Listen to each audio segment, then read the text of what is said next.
السلام عليكم ورحمة الله وبركاته. إن الحمد لله نحمده ونستعينه ونستهديه ونستغفره ونعوذ بالله من شرور أنفسنا ومن سيئات أعمالنا. من يهده الله فلا مضل له ومن يضلله فلا هادي له. أشهد أن لا إله إلا الله وحده لا شريك له وأشهد أن محمدا عبده ورسوله. يا أيها الذين آمنوا اتقوا الله وقولوا قولا سديدا يصلح لكم أعمالكم ويغفر لكم ذنوبكم ومن يطع الله ورسوله فقد فاز فوزا عظيما. الحمد لله الذي بنعمته تتم الصالحات. ربنا آتنا من لدنك رحمة وهيئ لنا من أمرنا رشدا. اللهم آت نفسي تقواها وزكيها وأنت خير من زكاها أنت وليها ومولاها. Alhamdulillah, syukur pada Allah Azza wa Jalla kerana dengan rahmat dan juga limpah kurnia yang Allah Subhanahu wa Ta'ala berikan, dapat kita sama-sama berada dan berkumpul dalam majlis ilmu yang mulia pada pagi ini.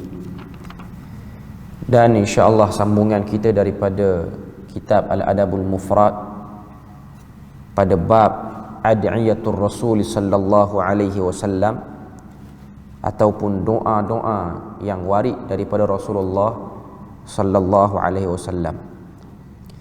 Sambungan kita daripada bab tersebut ialah satu hadis yang diriwayatkan daripada Muhammad bin Ka'ab Al-Qurazi.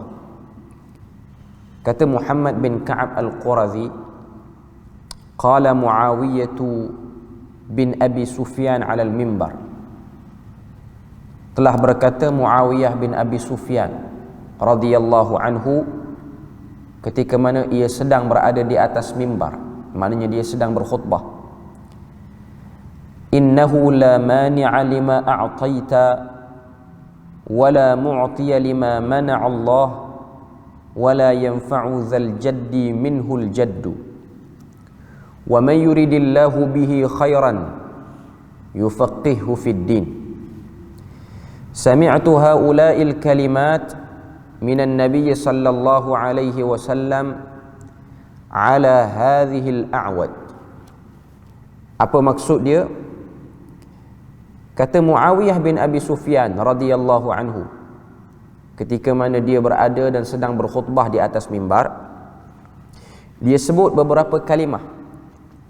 Dia kata innahu la mani'a lima a'taita. Maksud dia sesungguhnya tidak ada yang menahan apa yang engkau berikan. Wala mu'tiya lima mana'a Allah,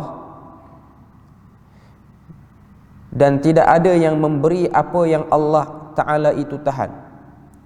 Wala yanfa'u dzal jaddi minhul jadd, dan tidak bermanfaat kekayaan orang yang memiliki kekayaan. Tidak bermanfaat kekayaan orang yang memiliki kekayaan di sisinya. Wa may yuridillahu bihi khairan yufaqihu fid din, dan barang siapa yang dikehendaki oleh Allah Ta'ala itu kebaikan, maka Allah Ta'ala akan memahamkan agama kepadanya. Sami'tu haula'il kalimati minan nabiy sallallahu alaihi wasallam, dan aku telah mendengar kata-kata itu daripada Nabi sallallahu alaihi wasallam ala hadhil a'wad, ketika mana Nabi berada di atas mimbar, iaitu mimbar di masjid Nabi sallallahu alaihi wasallam. Jadi hadis yang diriwayatkan daripada tabi'in bernama Muhammad bin Ka'ab Al-Qurazi ketika mana dia mendengar Muawiyah bin Abi Sufyan sedang berkhutbah. Berkhutbah di mana? Berkhutbah di Syam. Kerana Muawiyah bin Abi Sufyan pada waktu ini sudah menjadi gubernur di zaman Umar Al-Khattab di wilayah namanya wilayah Syam. Dan ketika Umar Al-Khattab, ketika Abu Sufyan, Muawiyah bin Abi Sufyan ni dia sebut perkataan ni, ini ialah sebahagian daripada doa-doa Nabi sallallahu alaihi wasallam yang Nabi selalu duk sebut. Okay. Kalau kita perhati doa ni apa dia? Iaitu Nabi sebut innahu la mani'a lima a'taita wala mu'tiya lima mana'a Allah wala yanfa'u dzal jaddi minhul jaddu. Dia punya doa ni ataupun dia punya bacaan ni lebih kurang dengan apa yang kita baca ketika mana selesai daripada salat. Allahumma la mani'a lima a'taita wa la mu'tiya lima mana'at wa la yanfa'u dzal jaddi minkal jadd. Itu yang riwayat ketika mana kita selesai daripada salat. Okay. Tapi ini bacaan umum. Maknanya tidak terikat dengan zikir selepas salat. Okay. Cuma dia lebih kurang dengan bunyinya. Bunyi itu lebih kurang. Innahu la mani'a lima a'taita. Maksudnya sesungguhnya tidak ada yang menahan apa yang engkau berikan. Wala mu'tiya lima mana Allah, dan tidak ada yang dapat memberi terhadap apa yang telah dihalang oleh Allah Azza wa Jalla. Wala yanfa'u dzal jaddi minhul jaddu, dan tidak ada yang boleh memberi manfaat daripada kekayaan, yakni tidak bermanfaat orang yang memiliki kekayaan sekiranya kekayaan itu datang daripada sisinya. Okay. Jadi ini ialah bahagian daripada zikir ataupun doa yang Nabi selalu duk sebut. Okay. Dan kalau kita tengok dalam doa ni, pertama sekali ianya ialah zikir yang boleh dibaca secara umum, walaupun dia punya wajah ataupun dia punya bentuk tu lebih kurang dengan apa yang dibaca selepas salat. Okay. Cuma yang penting di sini ialah adanya unsur-unsur tauhid dan juga unsur penisbahan perbuatan yang kita lakukan ni kembali kepada Allah Azza wa Jalla, mengiktiraf Allah Azza wa Jalla lah yang memiliki kuasa untuk membenarkan perbuatan yang kita lakukan. Sebab kalau kita tengok dalam doa ni, innahu la mani'a lima a'taita, sesungguhnya engkaulah Tuhan yang tidak akan dapat menahan terhadap apa yang engkau akan berikan. Okay. Maknanya nak tunjuk kepada kita di sini, apa saja benda yang Allah Ta'ala sudah tetapkan, walaupun banyak tangan yang cuba ingin menghalangnya, dia tidak akan terhalang untuk sampai kepada orang yang telah ditetapkan oleh Allah Azza wa Jalla. Ini bahagian daripada tauhid yang besar yang disebut sebagai tauhidul isti'anah. Tauhid dalam memahami bagaimana memohon kepada Allah Azza wa Jalla.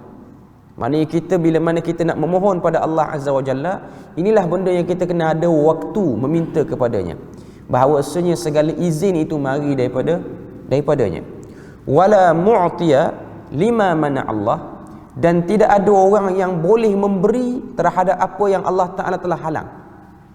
Maknanya kalau benda tu telah dihalang oleh Allah Azza wa Jalla, maka dia tak akan sampai kepada mana-mana orang ataupun mana-mana orang yang menyangka benda tu akan sampai pada dia.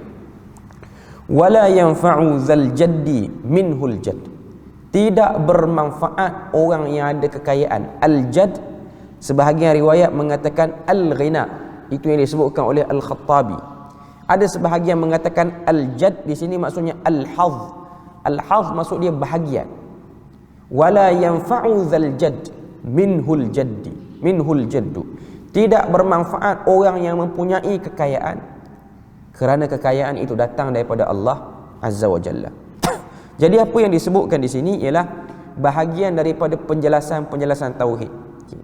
Selain pada tu, menariknya dalam hadis ni, di ujung tu Muawiyah bin Abi Sufyan dia kata apa? Dia kata wa man yuridillahu bihi khairan yufaqihu fiddin. Sesiapa yang Allah Ta'ala inginkan kebaikan, Allah Ta'ala akan beri faham dia dalam agama. Melalui hadis ni, yang bahagian doanya bahagian mana, ataupun bahagian zikirnya bahagian mana, ialah bahagian yang innahu la mani'a lima a'taita wala mu'tiya lima mana'a Allah wala yanfa'u dzal jaddi minhul jadd. Sampai situ. Itu ialah bahagian pada doa. Adapun bahagian yang terakhir daripada hadis ni, iaitu disebut oleh Muawiyah ni, wa may yuridillahu bihi khairan yufaqihu fiddin. Ini ialah penjelasan Nabi terhadap keutamaan ilmu saat berdoa. Nabi kata wa may yuridillahu bihi khairan, sesiapa yang Allah Ta'ala inginkan pada dirinya ada kebaikan. Perkataan khairan situ datang dalam bentuk umum ataupun nakirah, menunjukkan pada kita semua kebaikan. Banyak jenis kebaikan ni bila mana Tuhan nak bagi pada siapa? Nak bagi pada orang yang ada syarat selepas pada perkataan ni. Okay. Iaitu Nabi sebut dalam perkataan ni, yufaqihu fiddin. Orang tu akan dapat kebaikan bila mana Tuhan dah buka pada dia pintu kefahaman dalam agama. Yufaqih maksudnya faham betul. Dia bukan yu'allimhu fiddin. Yu'allim maksudnya dia tahu ataupun dia belajar agama. Belajar agama bukan syarat dapat kebaikan, tapi faham agama tu yang menjadi syarat dapat kebaikan. Maknanya orang yang duduk dalam bidang pengajian agama, dia tak termasuk lagi dalam hadis ni sehinggalah dia itu memahami apa yang dia belajar daripada agama tu. Sebab tu dalam Quran banyak ditekankan tentang bab agama ni ialah faham. Surah At-Taubah ayat 122 kita boleh buka dalam mushaf. Allah Ta'ala kata, falaula nafara min kulli firqatin minhum ta'ifatun liyatafaqahu fid din. Falaula nafara min kulli firqatin. Alangkah baiknya kalau ada satu kumpulan daripada manusia ni keluar liyatafaqahu fid din, untuk belajar faham agama. Tuhan sebut macam tu. Falaula nafara min kulli firqatin minhum ta'ifatun liyatafaqahu fid din wa liyunziru qaumahum. Kumpulan ni dia keluar daripada kampung dia, keluar daripada tempat dia duduk, kelahiran dia, untuk dia tafakuh. Tafakuh ni maksud dia faham.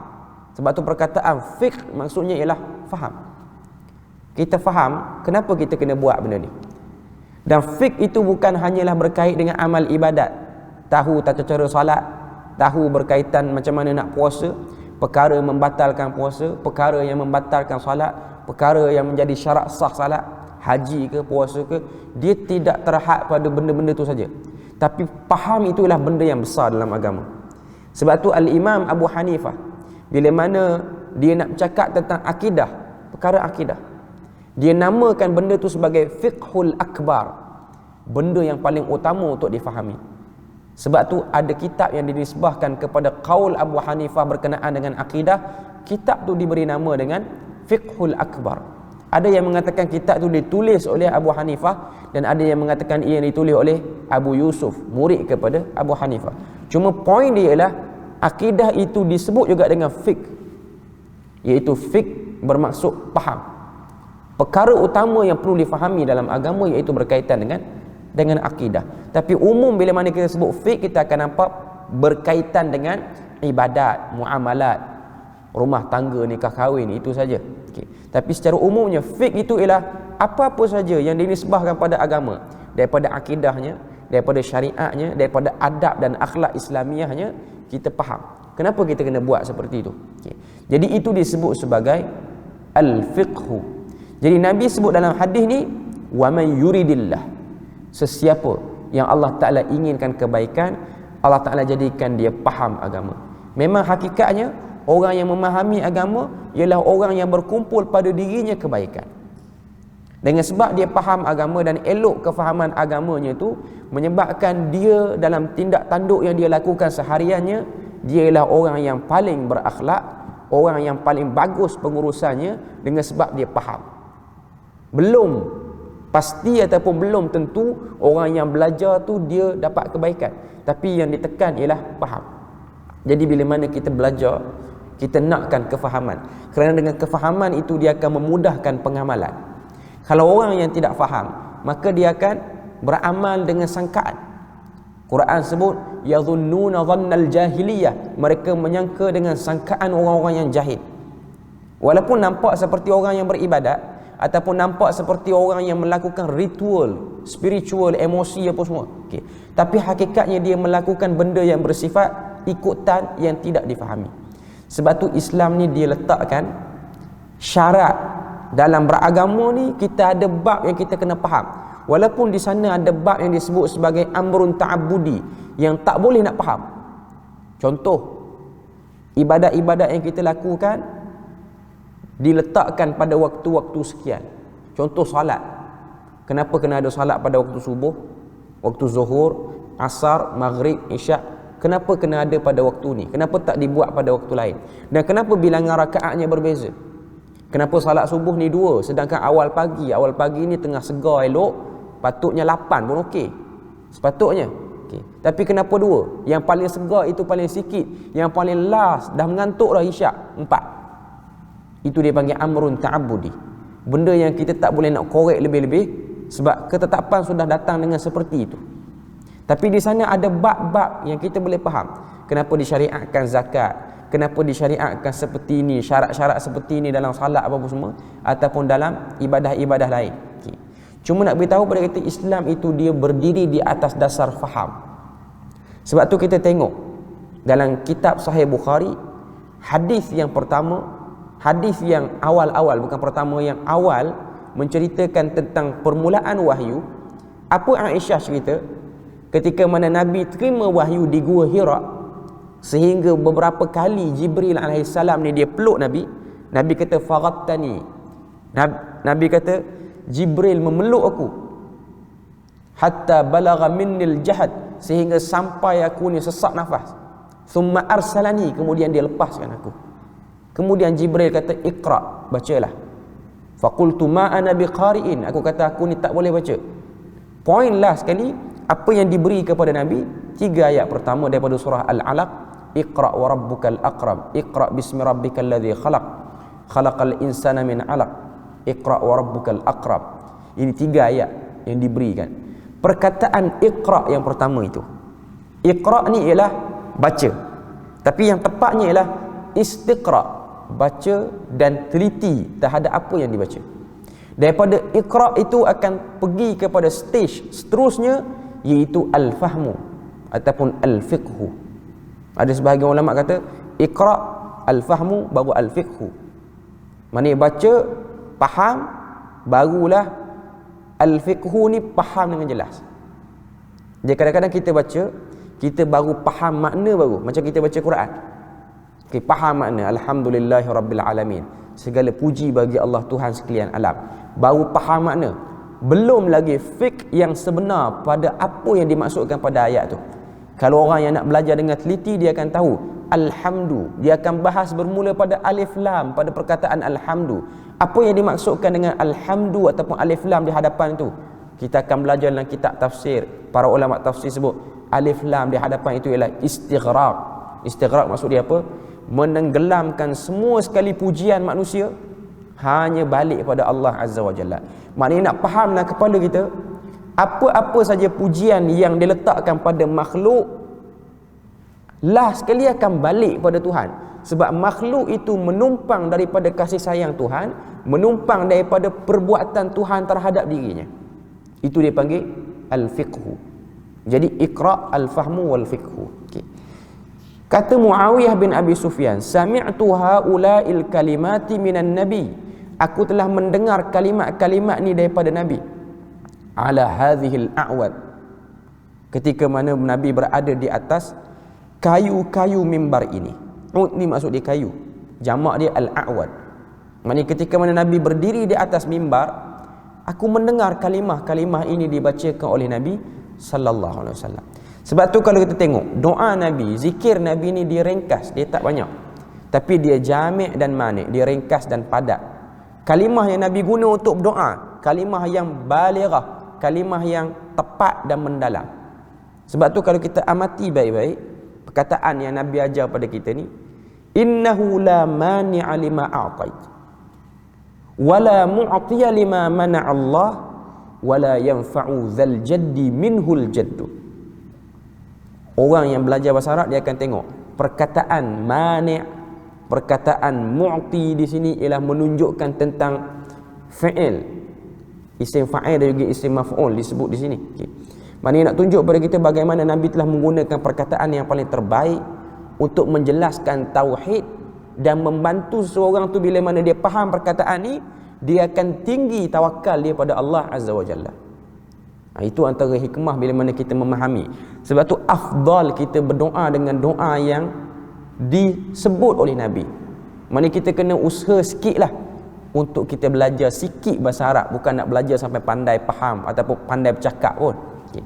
Cuma nak bila mana kita berdoa dengan doa Nabi, kita menikmati perkataan itu, kita merasa lazat dengan perkataan tu, kita guna perkataan yang Nabi dah guna ni, kita rasa sedap perkataan tu, dan kita rasa tidak ada lagi gap antara kita dengan Tuhan, dengan sebab perkataan itu ialah perkataan yang paling terbaik yang pernah disebut oleh orang yang paling terbaik, iaitu Nabi Muhammad sallallahu alaihi wasallam. Jadi itu antara doa-doa Nabi yang kita boleh amalkan. Dia lebih kurang dengan doa selepas salat tu ataupun zikir lepas salat tu. Allahumma la mani'a lima a'tait wa la mu'tiya lima mana'at wa la yanfa'u dzal jaddi minkal jadd. Kemudian seterusnya, hadis yang seterusnya, an Abi Hurairah 'an Nabi sallallahu alaihi wasallam qala, daripada Abu Hurairah radhiyallahu anhu, daripada Nabi sallallahu alaihi wasallam, Nabi bersabda, inna awthaqad du'ai an taqula Allahumma anta rabbi wa ana 'abduk zalamtu nafsi wa'taraftu bi dhanbi la yaghfiru adh-dhunuba illa anta rabbighfirli. Daripada Abu Hurairah. Sebelum pada itu hadis yang pertama tadi saya terlupa nak beritahu riwayat dia. Riwayat dia riwayat yang sahih, datang daripada Muwatta' al-Imam Malik dan juga dalam Musnad al-Imam Ahmad. Boleh rujuk dalam dua kitab tu selain pada Adabul Mufrad. Hadis yang kedua ni daripada Abu Hurairah. Abu Hurairah kata Nabi pernah bersabda. Apa kata Nabi? Apa kata Abu Hurairah? Inna awthaqad du'ai an taqul.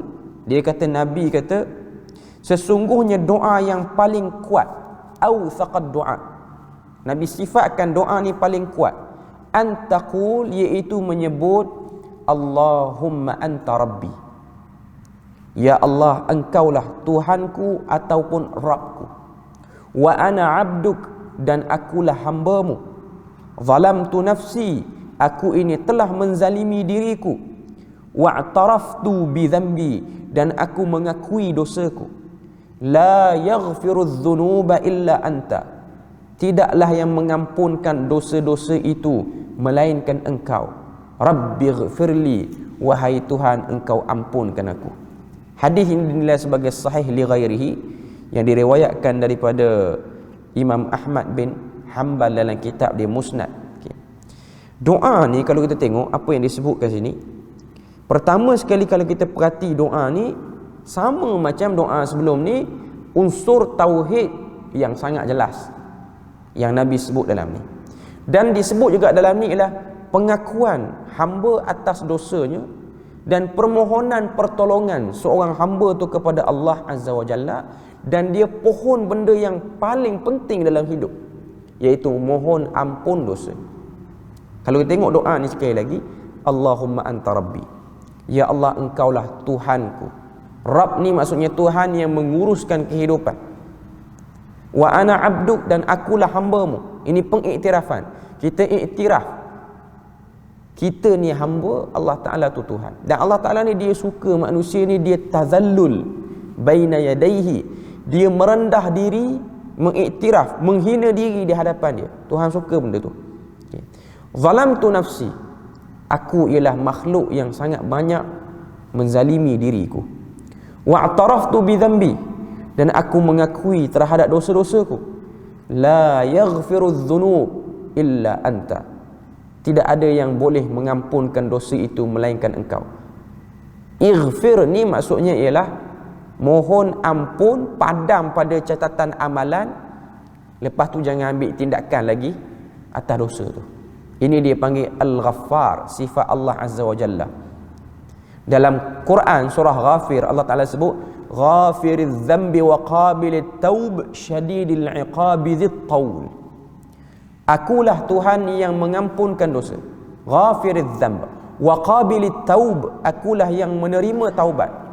Syadidil iqab, tapi kamu kena tahu, walaupun aku ni mengampunkan dosa, menerima taubat, aku juga mempunyai seksaan yang sangat pedih. Dzit taul, tapi aku juga Tuhan yang memberi rahmat yang banyak. Ada beberapa sifat yang menunjukkan rahmat, ada satu sifat menunjukkan keesaan dan juga keperkasaan dia. Okay. Cuma nak sebut pada kita sini ialah dalam doa ni minta pada Allah Ta'ala ampun dosa. Ampun dosa maksudnya tutup. Sebab tu perkataan Ghaffar maksud dia tutup. Mighfar dalam bahasa Arab ni ialah topi besi yang digunakan untuk perang, mighfar. Mighfar ialah satu benda yang digunakan untuk memelihara kepala orang tu bila mana dia perang, prajurit ke askar ke yang berperang, supaya tak kena apa-apa serangan ketika mana waktu peperangan. Okay. Jadi ghafara maksudnya tutup, minta Allah Ta'ala tutup. Rabbighfirli, wahai Tuhan ampunkan aku. Nabi ajar pada kita untuk berdoa benda yang penting sekali dalam hidup, ialah minta Tuhan tutup ataupun ampun dosa kita. Manusia, kehidupan di atas dunia, kecelakaan dan kebahagiaan dia biasanya akan datang dengan sebab dosanya. Sebab tu dalam surah Rum ayat 41 Allah Ta'ala kata, zaharal fasadu fil barri wal bahri bima kasabat aydin nas. Telah zahirlah kefasadan. Fasad dalam bahasa Melayu, kita buka Quran surah Rum ayat 41 ni, buka Quran, zaharal fasadu, telah zahirlah atas muka bumi ini kerosakan, bima kasabat aydin nas, dengan sebab perbuatan tangan manusia. Di mana akan terzahirnya kerosakan tu? Fil barri, di daratan, wal bahr, dan juga di lautan. Kalau kita buka terjemahan lain, saya nak bagi faham perkataan al-fasad. Al-fasad ni maksudnya dalam bahasa Inggeris, kalau kita tengok terjemahan International English Quran ni, dia akan terjemah perkataan fasad dalam ayat tu, surah Rum ayat 41. Tuan-tuan boleh balik cek, dia akan terjemah corruption ataupun korupsi. Korupsi ni maksud dia apa? Korupsi ni ialah satu benda yang orang buat dalam keadaan tidak memenuhi piawaian dan dia mengundang masalah. Kita pernah dengar perkataan korupsi. Tuhan kata akan zahir korupsi atas muka bumi dengan sebab tangan manusia, bukan dengan sebab kezaliman Tuhan. Tuhan zahirkan corruption atas muka bumi ni dengan sebab manusia punya perangai. Poin dia ialah kesan daripada dosa. Kesan pada dosa. Sebab tu perlu pada kita ni untuk minta ampun kepada Allah Azza wa Jalla. Sebab tu inti kepada salat jenazah ni ialah doa kepada mayat, iaitu doa Allahumma ghfir lahu warhamhu wa'afihi wa'fu anhu. Itu yang paling penting. Sebab tu kalau kita baca riwayat salat jenazah ni kan, biasalah kita salat jenazah, kita akan salat 4 kali takbir. Cuma perkataan takbir tu sendiri ada macam-macam wajah di sisi para ulama mazhab. Di sisi Imam Malik, takbir ialah sebutan, bukan perbuatan angkat tangan. Itu yang ditarjihkan dalam Muwatta' Malik. Maknanya Imam Malik kata bila mana salat jenazah ni, takbir fi saut la fi raf'il yadain. Takbir itu hanya pada suara, bukan angkat tangan. Tapi kita biasa buat ni menggunakan mazhab Syafi'i ialah kita angkat lah. 4 kali takbir kita angkat. Okay. Kalau kita baca hadis yang diriwayatkan oleh Al-Imam Al-Bukhari berkenaan dengan salat jenazah yang Nabi lakukan selepas daripada satu peperangan, saya tak ingat peperangan apa, pada hari itu Nabi telah salat jenazah dengan 8 kali takbir. Kita mungkin tak pernah dengar yang ni kot. Kita biasa duk buat 4. Okay. Yang 8 ni kalau nak buat, yang jadi imam tu kena cerita panjang sikit supaya orang tak salah faham nanti ingat solat apa pula ni. Okay.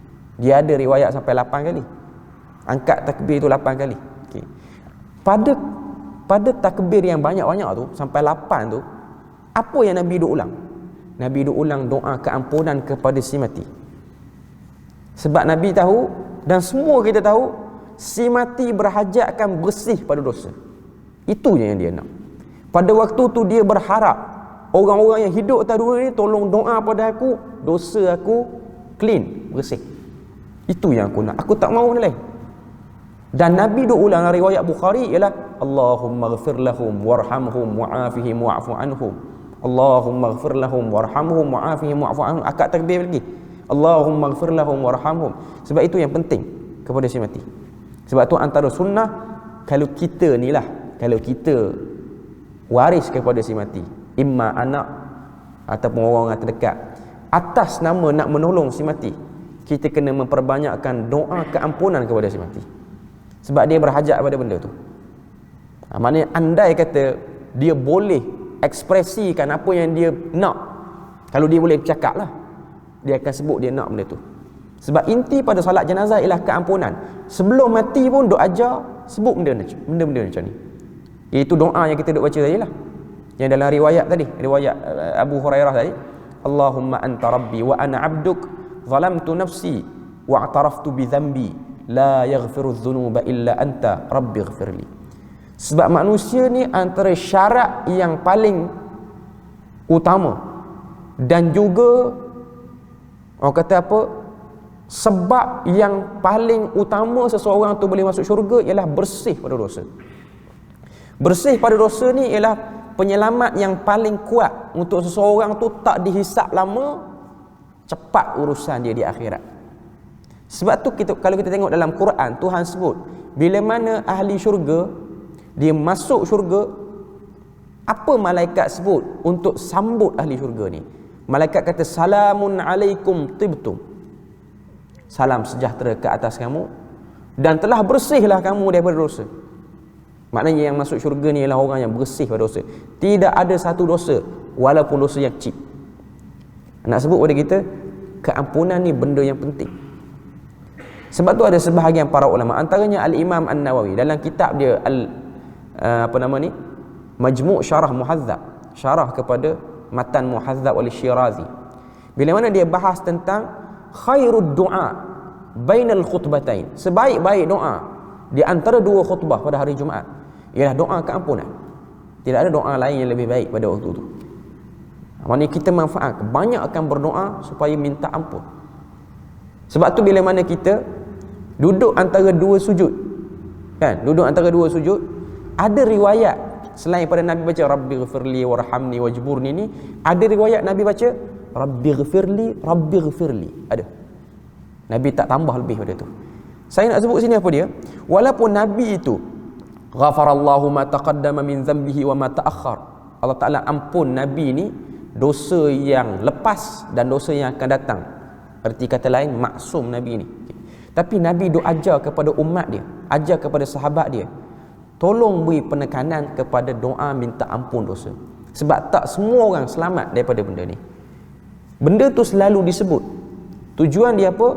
Tujuan dia nak bagi kepada kita ni faham, kehidupan yang paling terbaik ialah kehidupan orang yang paling kurang melakukan dosa, ataupun kehidupan orang yang balik pada Tuhan dalam keadaan dia bersih pada dosa. Sebab tu Nabi sebut antara istighfar yang paling kuat, nama dia Sayyidul Istighfar.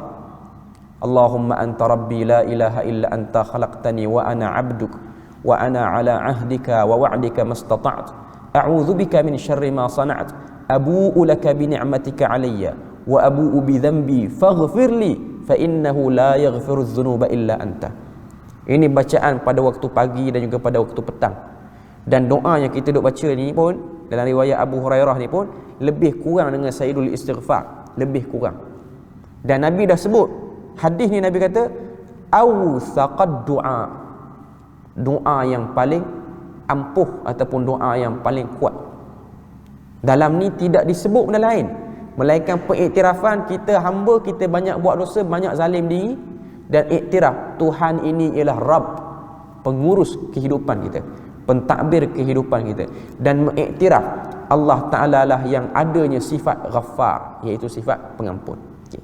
Seterusnya ada satu lagi doa yang kita boleh kongsi pada pagi ini, pun daripada riwayat Abu Hurairah, dan doa ni diriwayatkan oleh Al-Imam Muslim. Okay. Apa dia? An Abi Hurairah qala kana Rasulullah sallallahu alaihi wasallam yad'u Allahumma aslih li dini alladhi huwa usmatu amri wa aslih li dunyaya allati fiha ma'ashi waj'alil mauta rahmatan li min kulli su' atau kama qala. Daripada Abu Hurairah, ia berkata Rasulullah sallallahu alaihi wasallam pernah berdoa, yang mana doa itu berbunyi, Allahumma aslih li dini, ya Allah perbaikilah agamaku, alladhi huwa usmatu amri, yang merupakan benteng urusanku, wa aslih li dunyaya allati fiha ma'ashi, perbaikilah duniaku yang di dalamnya adalah penghidupanku, waj'alil mauta rahmatan li min kulli su', dan jadikanlah kematian sebagai rahmat bagiku daripada setiap keburukan. Doa ni mungkin sebahagian kita biasa dengar dan ada orang mungkin dah biasa amal. Okay. Doa ni, Allahumma aslih li dini. Ya Allah, engkau baiki. Aslih ni maksud dia apa? Perbaik balik. Perbaik balik maksudnya orang tu dah ada agama, cuma nak bagi agama tu elok bila mana dia beramal. Aslih li dini. Ya Allah, perbaiklah agama tu, kerana agama itu ismatu amri. Ia merupakan ismah ataupun benteng dalam urusan aku. Maknanya aku ni nak sengsara, nak bahagia atas dunia ni, balik punya balik ialah pada urusan agama. Tidak ada benda lain yang menyebabkan manusia itu bahagia dan yang menyebabkan manusia itu sengsara atas hidup melainkan masalah agama. Kalau kita tengok orang yang bahagia, kebanyakannya ialah orang yang beragama, dan orang yang sengsara ialah orang yang berpaling pada agamanya. Sebab tu dalam doa ni Nabi kata, aslih li dini. Perbaiklah agama tu untuk aku, sebab agama tu benteng hidup aku. Wa aslih li dunyaya, dan baikilah urusan duniaku, allati fiha ma'ash, kerana dunia ni tempat aku hidup, tempat aku cari makan. Ma'ash ni maknanya tempat kita meneruskan kehidupan. Waj'alil mauta rahmatan li, dan jadikanlah kematian itu rahmat bagiku, bukanlah kematian itu satu benda yang merunsingkan aku, menyusahkan aku. Min kulli su, dan jauhkanlah aku ni daripada setiap keburukan. Okay. Doa ni disebutkan oleh para ulama sebagai jawami'ud doa ataupun jawami'ul kalim. Dalam doa ni Nabi dah himpun semua sekali, antara kebaikan dunia dan juga kebaikan akhirat. Semua sekali duk berada dalam ni. Allahumma aslih li dini alladhi huwa ismatu amri, wa aslih dunyaya allati fiha ma'ashi, waj'alil mauta rahmatan li min kulli su'in. Okay.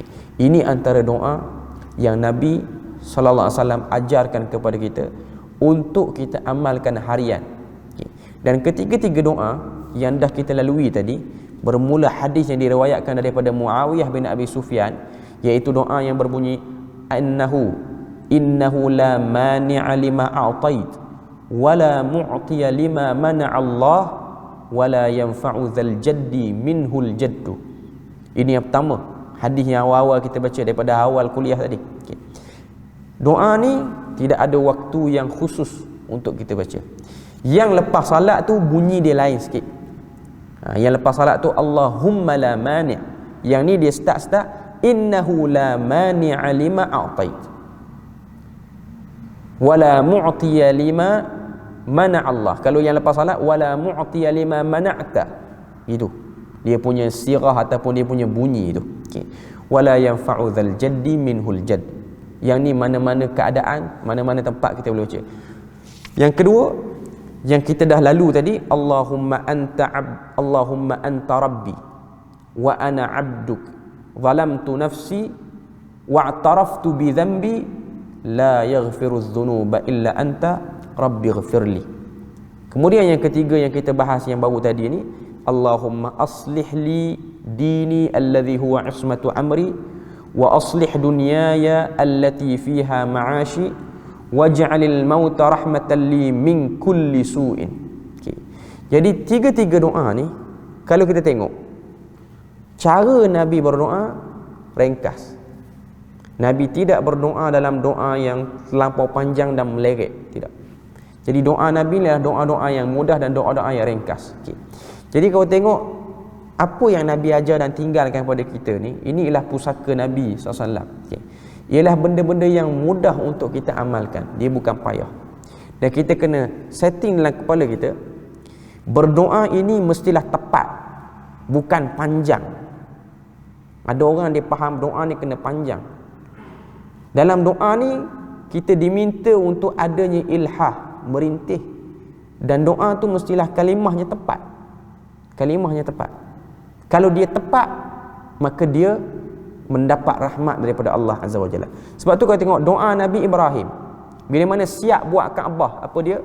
Rabbana taqabbal minna innaka antas samiul alim. Ya Allah, terimalah daripada kami pengabdian yang kami buat ni dengan kami buat Kaabah. innaka antas samiul alim, engkaulah Tuhan yang maha mendengar lagi maha mengetahui. Ringkas. Dalam ayat yang lain, surah Ibrahim, Allah Ta'ala cerita doa Nabi Ibrahim ketika mana dia nak tinggalkan isterinya dan juga anaknya Ismail, isterinya Hajar. Apa doa Nabi Ibrahim? Rabbi ja'alli muqimas salati wa min dhurriyyati. Ya Allah, jadikanlah aku orang yang semayang, sentiasa semayang, dan juga zuriat aku. Perkataan zuriat yang digunakan oleh Nabi Ibrahim ini ialah perkataan yang sangat luas. Nabi Ibrahim tak berdoa, jadikanlah aku, anakku, isteriku orang yang salat. Kalau sebut macam tu, dia terbatas pada beberapa generasi sahaja. Setakat dia, isteri dia, anak dia. Tapi dia dah sebut zurriyati, zuriat aku, yang ni anak, cucu dan semua sekali yang akan datang lepas pada tu, yang mungkin dia tak tahu sampai bila ataupun sampai kat mana tamatnya nasab keturunan dia. Dan kalau kita tahu hari ni keturunan Nabi Ibrahim tak habis. Sebab orang Arab hari ni yang berada di Mekah ataupun Quraisy tu ialah silsilah pada nasab Ibrahim. Silsilah pada nasab Ibrahim. Bahkan Ibrahim ni digelar sebagai Abul Anbiya, ayah kepada sekalian para nabi. Maknanya bermulanya silsilah itu. Bermulanya silsilah tu. Dan kalau tengok Allah Ta'ala muliakan Ibrahim, bukan setakat dia tu disebut oleh ramai orang, dia dimuliakan dengan kita baca dalam salat ni pun kena sebut nama dia. Selawat Ibrahimiyah. Allahumma salli ala Muhammad wa ala ali Muhammad kama sallaita ala Ibrahim. Kita duk sebut nama dia. Dan kalau tengok banyak agama besar di dunia ni pun mengangkat dia. Antaranya agama Yahudi menyebut dia sebagai Abraham. Kristian pun sama. Bahkan orang buat kajian Hindu, agama Hindu, dia ada dalam Hindu ni yang disebut sebagai Brahma. Orang buat kajian Brahma ni, dia punya cerita Brahma sama macam cerita Nabi Ibrahim. Sebab kalau kita belajar dalam perbandingan agama Hindu, Brahma ni isteri dia apa? Saraswati. Kita pernah tahu kan isteri Nabi Ibrahim nama dia Siti Sarah. Lebih kurang. Tapi taklah kata yang Hindu duk beriman tu Ibrahim yang kita duk beriman ni. Okay. Cuma boleh jadi asimilasi perkataan tu. Cuma sejarah tu dah bertukar lah. Okay. Sama juga dalam agama Majusi. Ibrahim Zoroaster ialah orang yang sama. Cuma nak sebut kepada kita, doa. Itu doa. Dan Allah Ta'ala menjadikan nama Ibrahim itu masyhur. Walaupun doa dia tak panjang, tapi dia doa dengan doa yang tepat. Okay. Jadi Alhamdulillah kita dah sebut 3 doa tu tadi. Dan ketiga-tiga doa ni fokus kepada kebaikan agama, kebaikan akhirat, minta ampun dosa. Ini benda-benda yang penting dalam hidup kita di dunia ni. Dan rasanya kita berpada situ je lah kot untuk pagi ni. Moga Allah Ta'ala jadikan kita ni makhluk ataupun orang kata apa, manusia yang pandai berdoa. Sebab Nabi ni dia pernah dengar ada satu hadis yang diriwayatkan oleh Imam At-Tabarani. Nabi ni pernah dengar ada satu orang sahabat ni dia berdoa. Nabi suka dengan doa dia, sehingga Nabi beri hadiah pada dia dengan sebab dia pandai berdoa. Mana nak beritahu kepada kita, doa ni pun kita kena belajar. Walaupun doa ni kita boleh doa apa, kita nak doa apa. Okay. Tapi orang yang paling terbaik ialah orang yang melihat macam mana nak berdoa. Nak menyusun perkataan waktu berdoa tu. Jadi sebaik-baik perkataan ni mestilah yang datang daripada Nabi SAW. Dan rasanya kita berpada situ je lah untuk pagi ni. Moga Allah Ta'ala beri rahmat dan berkat dan jadikan kita daripada kalangan hamba-Nya yang benar dalam berdoa dan ikhlas dalam berdoa. Subhanakallahumma wa bihamdik, asyhadu an la ilaha illa anta wa astaghfiruka wa atubu ilaik. Assalamualaikum warahmatullahi wabarakatuh.